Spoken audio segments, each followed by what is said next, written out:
Ya Rasulullah, wahai Rasulullah, ayyus shadaqati a'zamu ajran.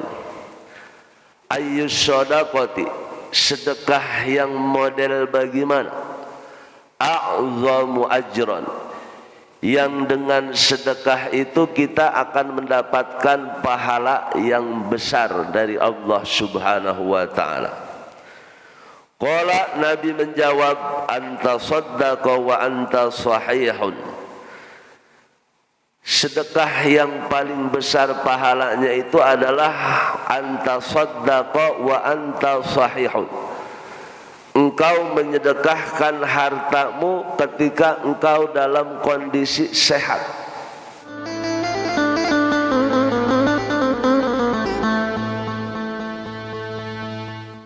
Assalamualaikum warahmatullahi wabarakatuh.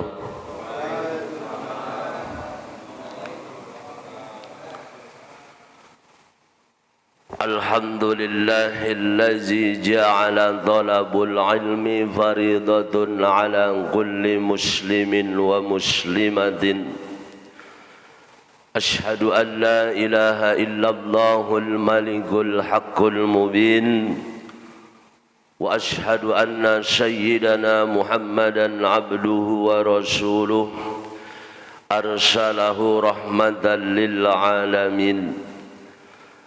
Allahumma salli wa sallim wa barik ala sayyidina Muhammadin wa ala alihi wa sahbihi ajma'in, amma ba'd. Subhanaka la ilma lana illa ma 'allamtana innaka antal alimul hakim. Yang sama-sama kita hormati Ketua DKM Masjid At-Taqwa Bapak Haji Burhanuddin beserta segenap jajaran pengurus DKM, para hadirin jamaah yang sama-sama kita semua mengharap ridho Allah Subhanahu wa ta'ala. Puji syukur kita panjatkan kehadirat Allah Subhanahu wa ta'ala pada malam hari ini kita bisa hadir di majlis yang mulia ini dalam rangka thalabul ilmi. Mudah-mudahan kita semuanya mendapatkan ridha dan juga berkah dari Allah Subhanahu wa ta'ala. Salawat teriring salam semoga tercurah dan terlimpah kepada baginda Nabi besar Muhammad sallallahu alaihi wasallam beserta segenap keluarga dan juga para sahabat-sahabatnya.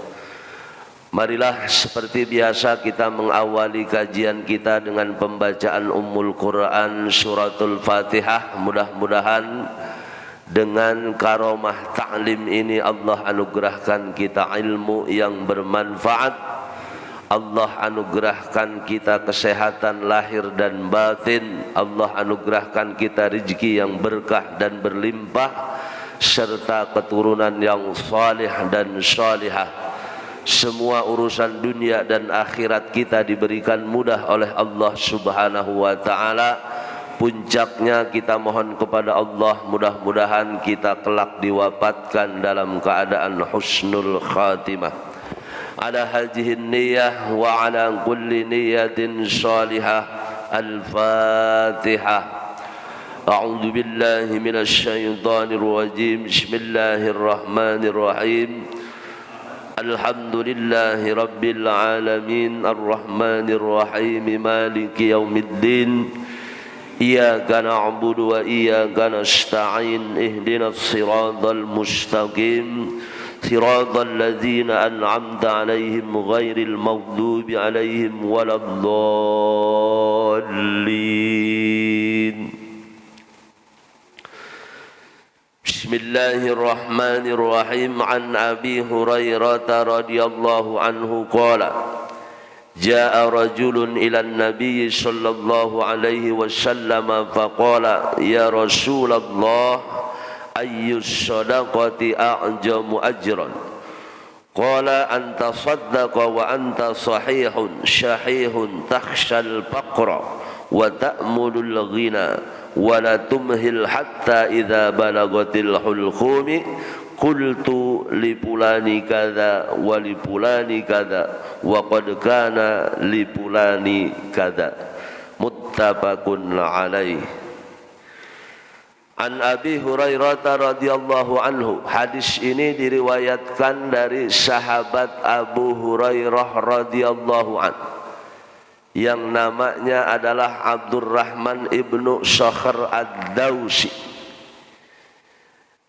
Abu Hurairah radhiyallahu an berkata, jaa rajulun ilan nabiy sallallahu alaihi wasallam, telah datang seorang laki-laki menjumpai Rasulullah sallallahu alaihi wasallam. Kila dikatakan laki-laki itu namanya Abu Dzar. Abu Dzar Al-Ghifari. Namanya Jundub bin Junadah. Dikenal dengan kunyahnya Abu Dzar Al-Ghifari. Beliau bertanya, ya Rasulullah, wahai Rasulullah, ayyus shadaqati a'zamu ajran. Ayyus shadaqati, sedekah yang model bagaimana? A'zamu ajran, yang dengan sedekah itu kita akan mendapatkan pahala yang besar dari Allah Subhanahu wa taala. Qala, Nabi menjawab, anta saddaqa wa anta sahihun. Sedekah yang paling besar pahalanya itu adalah anta saddaqa wa anta sahihun. Engkau menyedekahkan hartamu ketika engkau dalam kondisi sehat. Kenapa? Karena memang orang kalau sehat itu cenderung sayang dengan harta, cenderung pelit dengan harta. Maka dijelaskan oleh Imam Ibnu Anlan bahwa orang yang sehat itu cenderung ghalibu fi halati sihhati, an-nasuha ghalibun fi halati suhati, bahwasanya sifat pelit itu seringkali menyelinap, menyelimuti orang pada saat sehat. Sebab kalau udah sakit, apalagi udah sekarat, nah, itu biasanya orang baru sadar, baru ngeh, baru ada keinginan untuk bersedekah.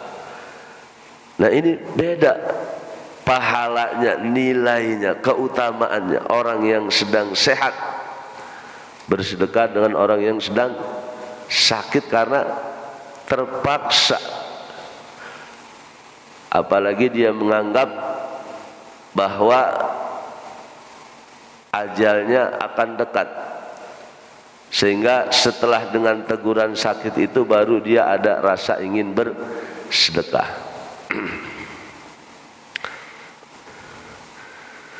Syahihun, dan ketika kita dalam keadaan pelit,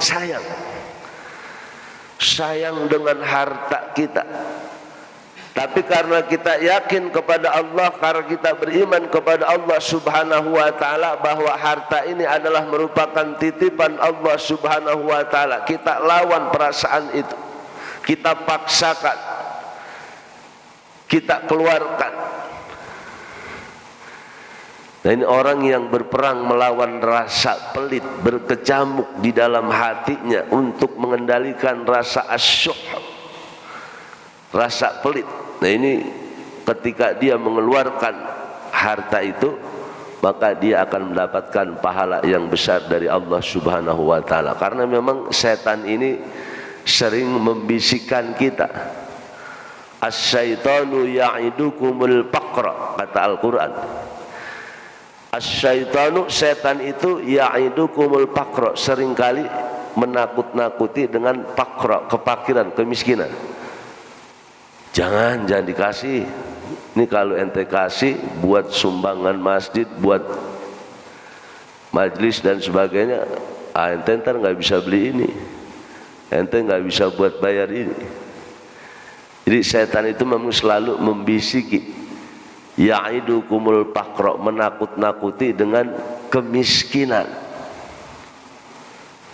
Padahal harta yang kita keluarkan, harta yang kita sedekahkan, inilah yang akan menjadikan harta kita menjadi berkah. Semakin kita banyak bersedekah, semakin kita banyak berinfak, doa orang akan terus mengalir. Sehingga apa?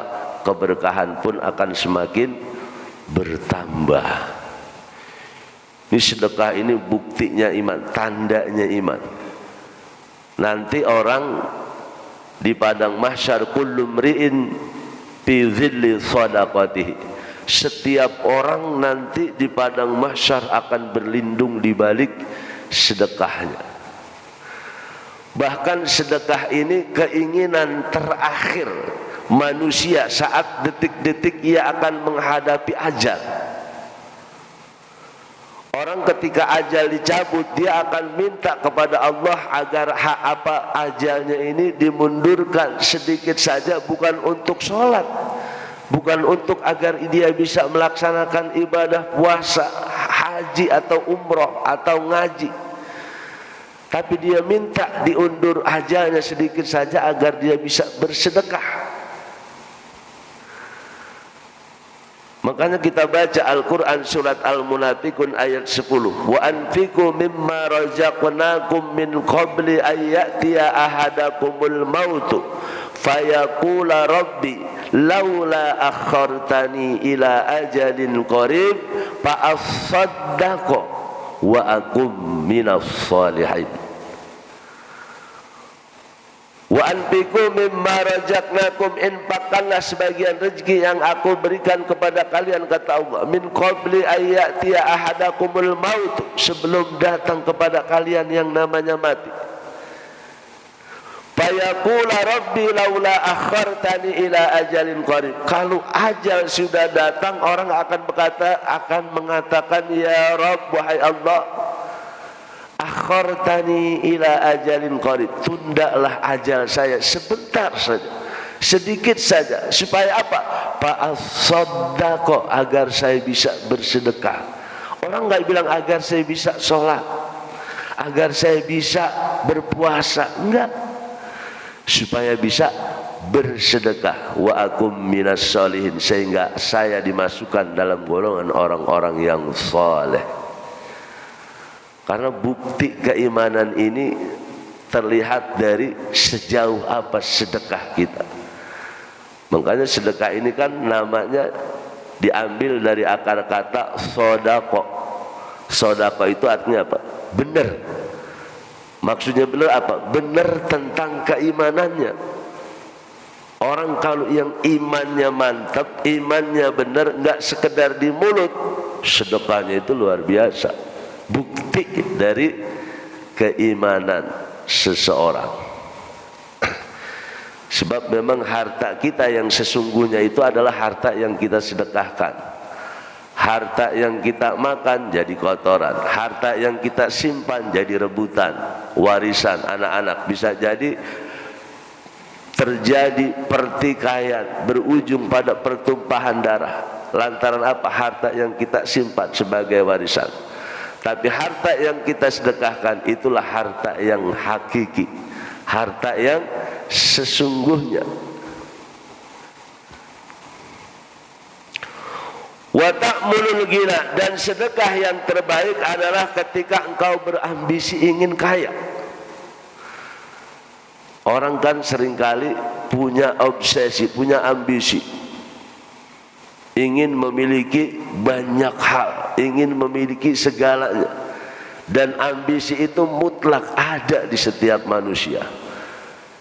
Kalau kita mampu melawan sikap ini, perasaan ini, dengan cara memaksakan diri bersedekah, nah ini pahalanya lebih besar. Kenapa? Karena kita berjuang melawan batin kita untuk mengeluarkan harta kita, sedekah kita. Jadi pada saat kita punya ambisi ingin menjadi kaya, tapi kemudian kita lawan perasaan itu, dengan mengeluarkan harta kita. Insya Allah dengan cara melawan itu, apa yang kita inginkan justru akan dikabulkan oleh Allah Subhanahu wa ta'ala. Jadi nggak ada istilah orang sedekah itu hartanya semakin berkurang atau habis, nggak ada. Pasti akan bertambah. Cuma masalahnya iman kita yang seringkali bertentangan dengan batin kita.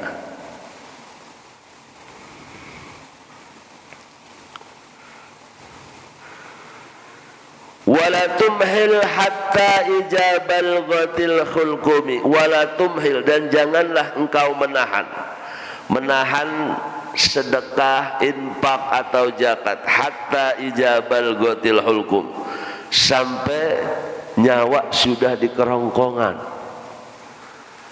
Jadi kita ini jangan sampai menahan-nahan harta yang memang sudah mencapai nisabnya, yang sudah wajib dalam syariat untuk kita keluarkan, tapi kita tahan-tahan, kita simpen.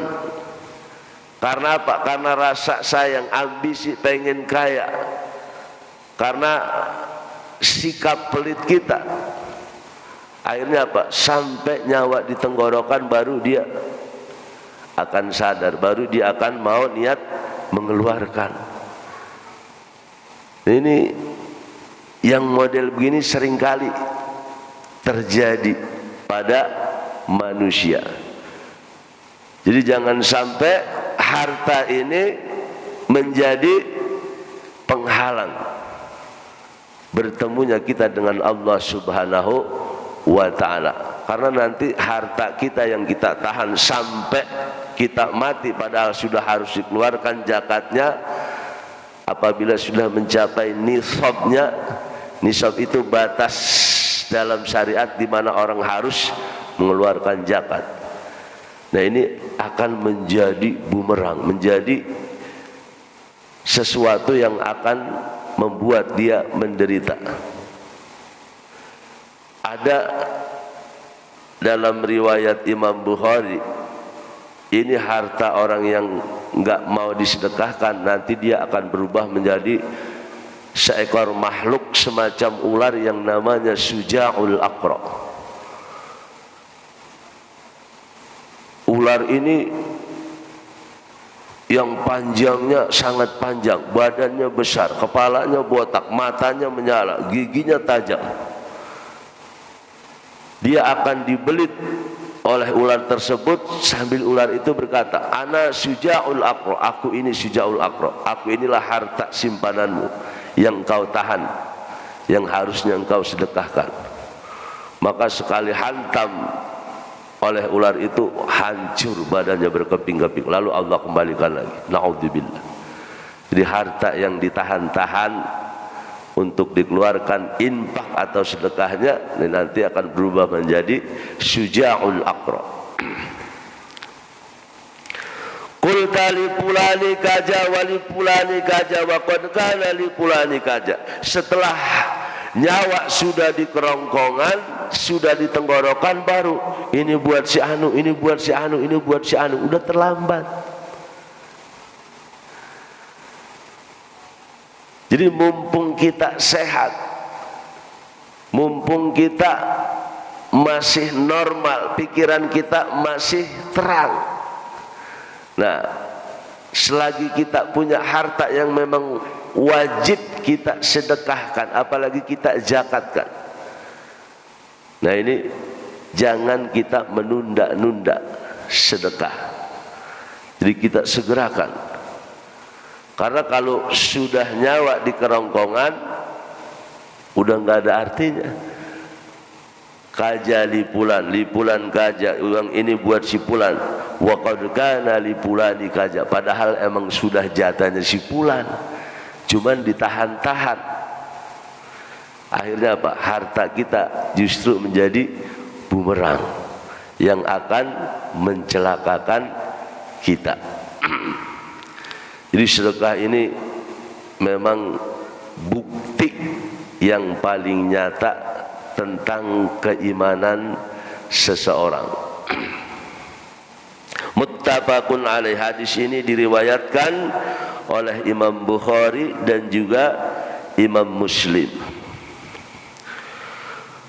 Wa an Anas radhiyallahu anhu anna Rasulullah sallallahu alaihi wasallam akhraja sayfan yauma Uhudin faqala man ya'khudhu minni hadha fabasatu aydiyahum kullu insanin minhum yaqulu ana qala faman ya'khudhuhu bihaqqihi Fa'ahjamal qawmu faqala Abu Dujana radhiyallahu anhu ana akhujuhu bihaqqihi fa'akhajahu fafalaqa bihi hamal musyrikina rawahu Muslimun.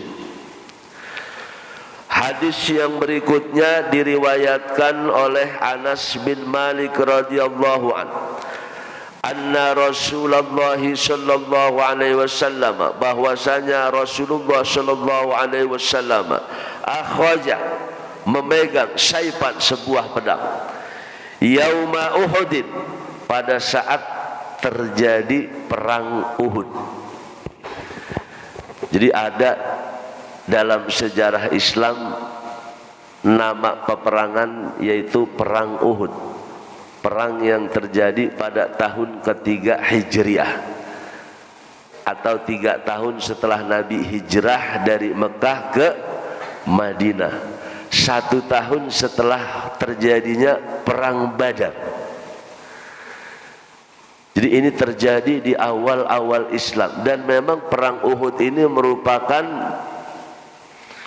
implikasi balas dendam orang-orang kafir Quraisy terhadap orang-orang Islam. Kenapa?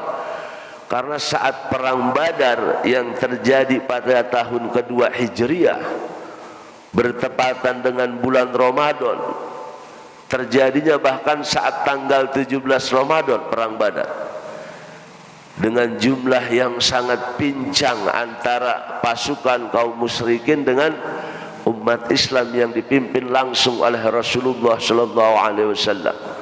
Umat Islam jumlahnya berapa? Cuma 300-an. Tepatnya 313 orang. Harus menghadapi ribuan pasukan tentara kaum musyrikin. Ini kan jauh. Belum lagi kendaraannya, persenjataannya, perbekalan makanannya, jauh berbeda. Tapi ternyata umat Islam yang saat itu hanya berjumlah 300 orang mampu mengalahkan tentara kaum musyrikin yang jumlahnya ribuan. Nah ini, bahwa kuantitas itu tidak selalu lebih unggul orang yang lebih banyak itu dari yang sedikit, tergantung juga dengan kualitas. Makanya prinsip kita itu, Allah berfirman di dalam Al-Quran surat Al-Baqarah ayat 249, yang ujung ayatnya kata Allah, kam min fi'atin qalilatin ghalabat fi'atan katsiratan biidznillah wallahu ma'as sabirin.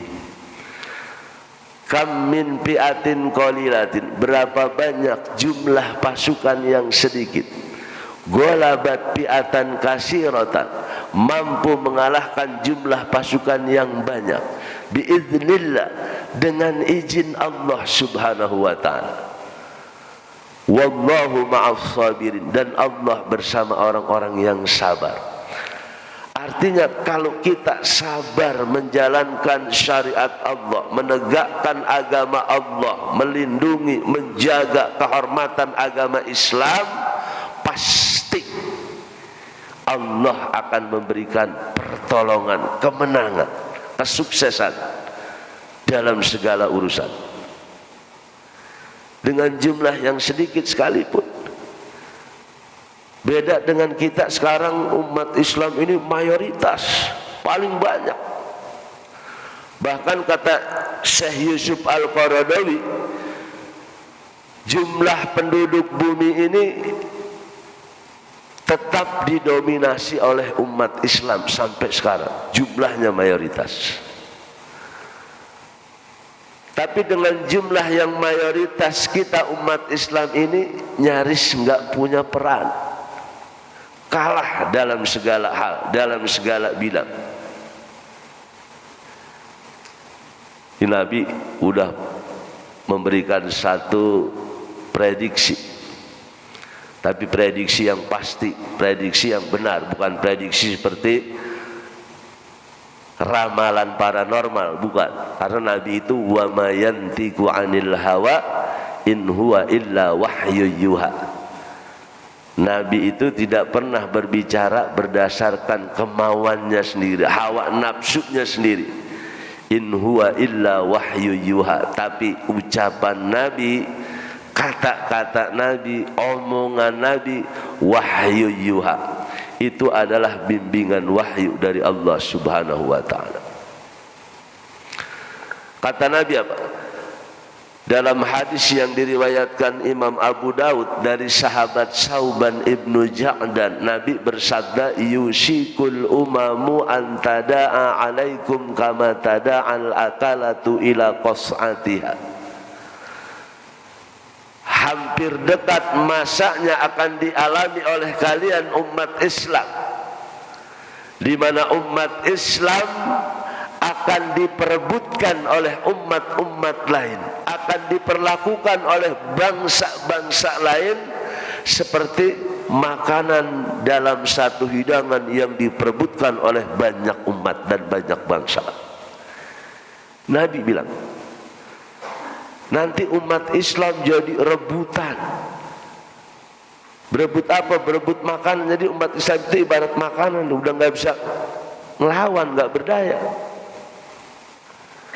Sampai-sampai ada sahabat bertanya, ya Rasulullah, wa min qillatin nahnu yauma idzin. Apakah kita umat Islam diperlakukan seperti itu nanti karena jumlah kita sedikit, minoritas? Qala, Nabi menjawab, bal antum yauma idzin katsirun. Bahkan jumlah kalian banyak, mayoritas. Walakin gusaun ka gusa'is saili, tapi banyaknya kalian, kata Nabi, ibarat buih di lautan. Busak, busak yang membumbung tinggi laksana gunung besar. Tapi begitu ketiup angin, habis. Itu umat Islam kayak gitu, digambarkan oleh Rasulullah sallallahu alaihi wasallam. Kenapa? Walyanji'annallahu min suduri aduwikum al-mahabata minkum. Karena pada saat itu sudah dicabut dari dada-dada musuh-musuh Islam rasa takut, rasa hormat terhadap umat Islam. Artinya apa?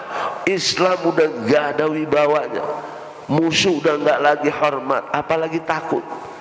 Berani dengan jumlah yang minoritas sekalipun, mereka akan berani mempermainkan Islam, umat Islam. Ya, kalau itu sudah dicabut, ya udah, pasti ada penyebabnya. Apa penyebabnya? Nabi bilang, ija azzamat ummatid dunya nuzi'at haibatal Islam. Ija azzamat ummatid dunya, apabila umatku sudah menghamba kepada dunia, menyembah dunia, mengagung-agungkan dunia, nuzi'at haibatul Islam, maka kata Nabi, Allah akan cabut kehebatan Islam, wibawa Islam akan dicabut.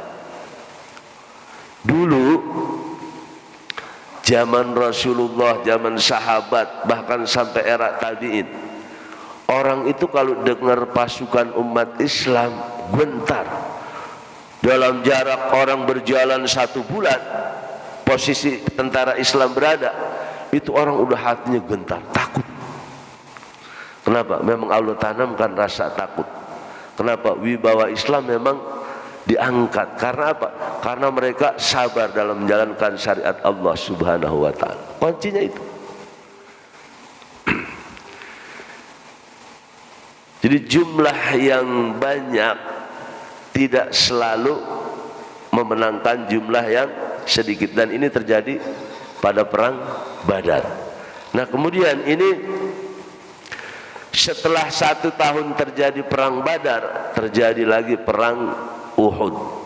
Jadi Uhud ini nama satu Jabalun fil Arab, salah satu gunung yang ada di Arab, dan ini gunung yang terkenal. Bahkan kita kalau umroh atau mungkin pergi haji, nah itu pasti kita akan ada acara kunjungan ke yang namanya Jabal Uhud atau Gunung Uhud. Nah itu tempat terjadi peperangan yang dahsyat, peperangan kedua terbesar di awal Islam setelah perang Badar yang terjadi pada tahun ketiga Hijriah. Ini perang Uhud ini terjadi kesalahan yang fatal terhadap umat Islam, karena memang punggung tentara Islam saat itu ada di pasukan pemanah. Nabi sengaja menyiapkan pasukan pemanah di atas gunung Uhud yang merupakan punggung pasukan Islam.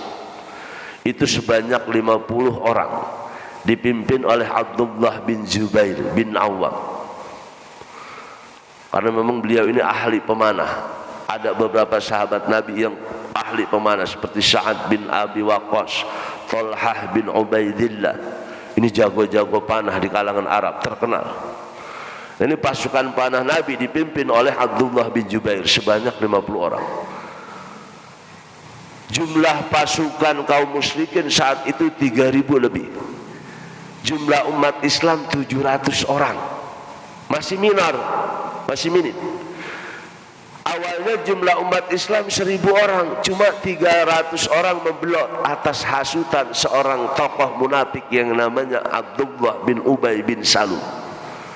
Dihasut nih pasukan Islam sebanyak 300 orang. Akhirnya apa? Membelot, enggak mau ikut perang. Bahkan dia ngedoain mudah-mudahan Islam kalah. Ini orang munafik ini bahayanya di situ. Di saat-saat yang sangat krusial mereka berulah seperti yang dilakukan oleh Abdullah bin Ubay bin Salul. Harusnya tentara Islam 1.000 orang, tapi karena hasutan dari tokoh munafik ini yang namanya Abdullah bin Ubay bin Salul, ini 300 orang membelot sampai tersisa 700. Nabi sudah berpesan kepada pasukan pemanah, jangan kalian tinggalkan tempat-tempat kalian apapun yang terjadi, apakah menang ataupun kalah, apapun kondisi teman-teman kalian di bawah, tentara-tentara intinya di bawah, jangan kalian tinggalkan pos-pos kalian. Rupanya Nabi ini memang cerdik dalam melakukan strategi perang. Jadi itu yang menjadi penyelamat pasukan ada di pasukan pemanah. Setiap musuh yang akan masuk dihajar sama tim-tim pemanah, habis, nggak sempat merapat maju ke pasukan inti yang ada di bawah. Sampai jumlah yang begitu banyak nyaris habis dengan pasukan pemanah. Ini kecerdikan Rasulullah dalam merangkai strategi perang. Begitu hampir kalah, sudah kucar kacir, banyak yang lari, termasuk Khalid bin Walid, panglima perang kaum musyrikin saat itu sebelum masuk Islam. Khalid bin Walid ini panglima perangnya kaum musyrikin yang dipimpin oleh Ikrimah bin Abu Jahal, Abu Sufyan ibnul Harb. Itu sudah mundur semua pasukan kaum musyrikin. Banyak harta-harta, senjata, makanan, logistik ditinggalkan oleh tentara-tentara kafir. Nah, orang-orang Islam melihat banyak harta yang berserakan dikumpulin oleh pasukan yang ada di bawah. Nah, inilah kesalahan yang terjadi. Pasukan pemanah melihat harta yang berserakan dari musuh yang ditinggalkan, turun. Nah, ini kalau sudah Apa tidak lagi memperhatikan pesan Rasulullah sallallahu alaihi wasallam? Rasul sudah pesan, apapun yang terjadi jangan kalian tinggalkan pos kalian. Tapi mereka tergiur dengan harta. 40 orang pasukan pemanah turun, ngumpulin harta rampasan perang yang disebut dengan istilah ghanimah. Sudah diperingatkan oleh Abdullah bin Jubair, apakah kalian lupa pesan Rasulullah? Jangan tinggalkan tempat ini apapun yang terjadi. Tapi kita sudah menang. Teman-teman kita sudah mengumpulkan harta, musuh sudah lari tunggang langgang. Nggak ngerti dibilangin bahasanya. Turunlah pasukan panah ini sebanyak 40 orang, tinggal tersisa 10 orang, termasuk diantaranya Abdullah bin Jubair bin Awam sebagai pemimpin pasukan pemanah tersebut. Nah, di saat mereka sibuk mengumpulkan harta, Khalid bin Walid, ketua pasukan kaum musyrikin, melihat peluang. Wah, ini umat Islam lengah. Dia mutar balik arah, diserang dari belakang sampai apa? Nggak berdaya. Yang dengan kesalahan ini bahkan hampir mengancam nyawa Rasulullah sallallahu alaihi wasallam. Disinilah Rasulullah gigi serinya patah, palanya bocor berdarah, lambungnya terluka. Bahkan andai kata Rasulullah tidak pakai baju perang yang terbuat dari besi, berapa kali tebasan beliau kena karena kesalahan umat Islam. Apa? Mengabaikan pesan Rasulullah sallallahu alaihi wasallam. Ini Nabi dikepung, jenderal perang, sebagai jenderal perang Nabi dikepung, hanya tinggal tersisa 9 orang, yang lain terpisah-pisah. 9 orang ini 7 mati, tinggal Sa'ad bin Abi Waqqas dan Tolhah bin Ubaidillah. Tolhah bin Ubaidillah mati-matian bela jagain Rasul dari tebasan sana sini sampai jari-jarinya putus, tangannya putus. Demi apa? Membela, menjaga keselamatan Rasulullah SAW. Ini perang Uhud ini kalau kita baca dalam sirah Nabawi, ini memang luar biasa, sangat dramatis, dimana itu saat-saat kritis yang dialami oleh Rasulullah SAW. Sampai puncaknya kemudian Allah turunkan malaikat Jibril dan Mikail. Ini sahabat Sa'ad bin Abu Waqqas ngelihat ada 2 orang pakaian serba putih ngelindungi Nabi dari tebasan orang sekelilingnya sampai Rasulullah selamat. Yang tidak lain adalah malaikat Jibril dan Mikail. Ini Sa'ad bin Abu Waqqas ngelihat sendiri fisiknya berpakaian putih-putih, tapi dia nggak kenal wajahnya, sama sekali. Padahal semua orang bisa dia kenal. Tapi ada orang yang nggak dikenal berpakaian serba putih yang melindungi Rasulullah SAW. Ya tentu Allah Subhanahu Wa Taala selalu menjaga keselamatan kekasihnya Rasulullah SAW. Cuma dalam kisah perang Uhud ini ada pelajaran, orang yang terbius dengan harta, terlena dengan harta, pada akhirnya bisa membawa celaka dalam kondisi yang sangat krusial. Di tengah-tengah perang berkecamuk. Ini pelajaran yang bisa diambil oleh umat Islam yang dialami oleh pasukan Rasulullah sallallahu alaihi wasallam. Akhraja sayfan yauma Uhudin, faqala, Nabi mengacungkan pedang sambil berkata, man yakhuju minni haja. Kata Nabi, siapa yang akan mengambil pedang ini dariku? Fabasatu aydiyahum, maka semua orang mengacungkan tangan. Kullu insanin minhum yaqulu ana. Setiap manusia saat itu berseru, saya Rasulullah yang akan mengambil pedang itu. Jadi begitu Nabi ngacungin pedang, siapa yang mau menggunakan pedang ini? Semua orang ngacungin tangan, saya ya Rasulullah. Qala, kemudian Nabi bersabda lagi, paman yakhujuhu bihaqqihi, siapa yang akan menggunakan pedang ini dengan menunaikan haknya.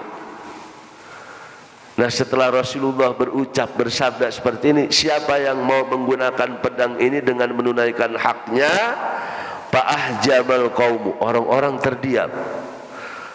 Semua kaum, maksudnya sahabat-sahabat terdiam. Wah, ada syaratnya ini, ada haknya.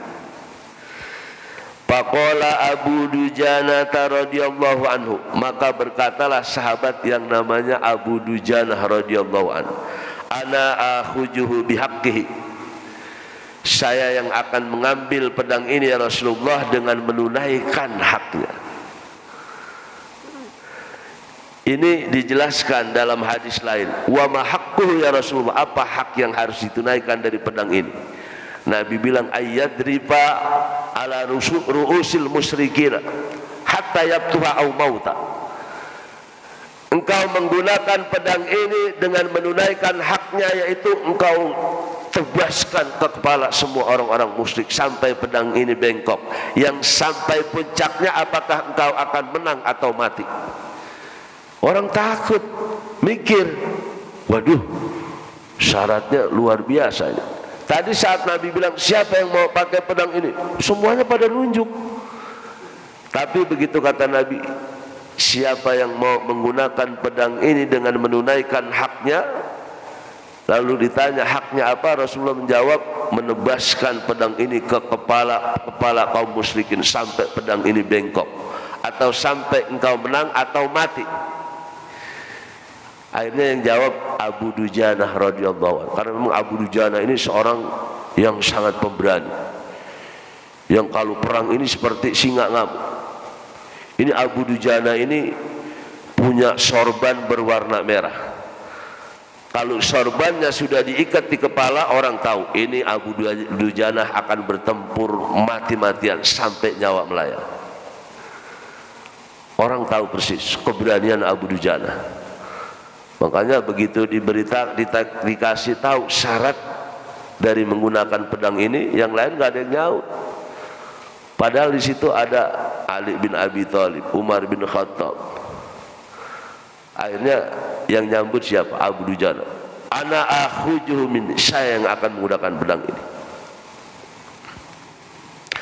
Fa akhajahu fa falaka bihi hamal musyrikina. Maka dia ambil pedang itu lalu dia pergunakan untuk menebas kepala orang musyrik.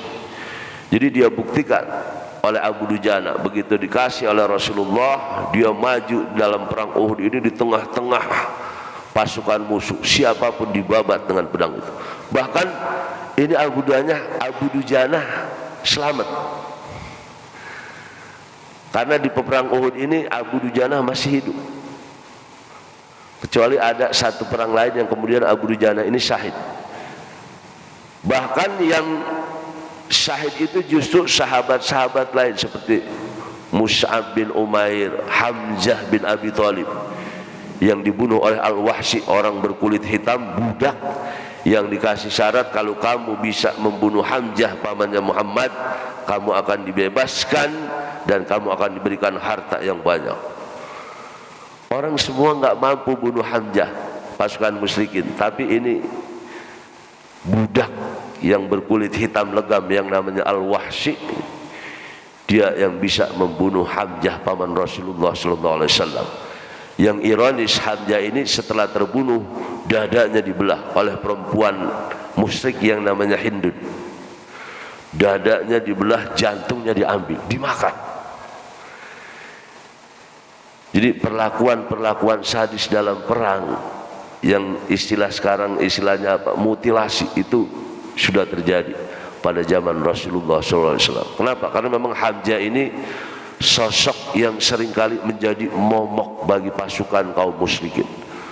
Hamzah ini pedang Allah julukannya. Kalau dia sudah berperang, orang pasti banyak yang menjadi korban.